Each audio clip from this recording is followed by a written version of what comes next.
entitled Neighbor thinks that my wife shouldn't be allowed out of the house.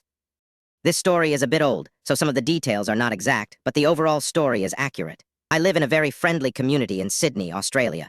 Almost everyone knows everyone else and gets along really well. We've been here for over 20 years now, and I wouldn't live anywhere else. Firstly, my wife is blind. She's a bit famous, both for being a successful medical practitioner in the area and because she's done a lot of public speaking on blindness. She's even been featured in a few ads with her guide dog. Around 10 years ago, a new family moved in about 10 houses down from us. It comprised entitled Neighbor, the mum, and entitled Kids 1 through 3 Ec 13, and Poor Dad PD. They obviously owned the new franchise of a fairly well-known Australian dessert chain, as they had the company van in their driveway whenever hardworking PD happened to be home. I'm guessing he worked 13 to 15-hour days, 6 to 7 days a week. Poor guy. My wife likes to go for walks around the area with her guide dog. It's her main form of exercise and a way to bump into and chat with the members of the community who know and like her. At the time, our daughter was still a baby and in a pram, so my wife towed the pram behind her when she walked. That was actually the subject of one of the ads she was in. As she walked past this house, their dog ran out and attacked her guide dog. She was on her own, but fortunately another neighbor saw it and pulled the dog away while she went home. She told me about it, but we thought, well, they're new here, and maybe one of the kids let the dog out. It's illegal to have a dog off-leash anywhere in public in Sydney, except certain designated parks and beaches. A couple of days later, the same thing happened again.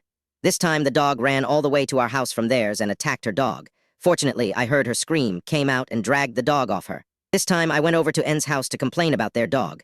I said, "Hi there, I live up the road, and your dog keeps attacking my wife's guide dog." En replied, "Why is this my problem?" I said, "You realize that it's illegal for your dog to be outside your yard off-lead, don't you?" En answered, "My kids like playing out the front with the dog." I said, "Well, can you please get a gate? Your dog shouldn't be running loose on the road." En snapped back, "Maybe your wife shouldn't be out loose on the road." At this point, I realized this was a waste of time, so I returned home and we called the police.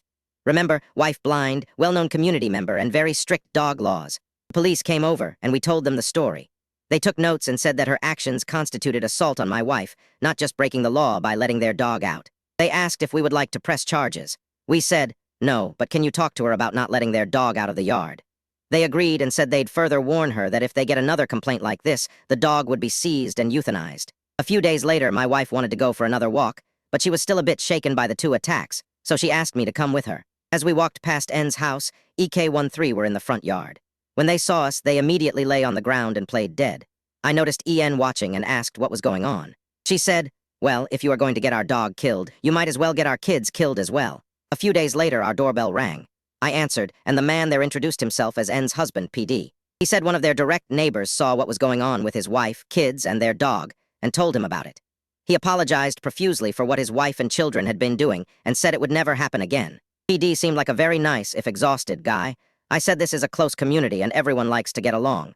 PD replied that he could see that. Flash forward to maybe 2 months later, and we noticed that house was up for sale, and we never saw the company van in the driveway. It turned out they were going through a divorce and had to sell the house after being there less than a year, along with the business, to split things up. I'm not saying the incident with my wife caused the divorce, but I'm sure it contributed to it.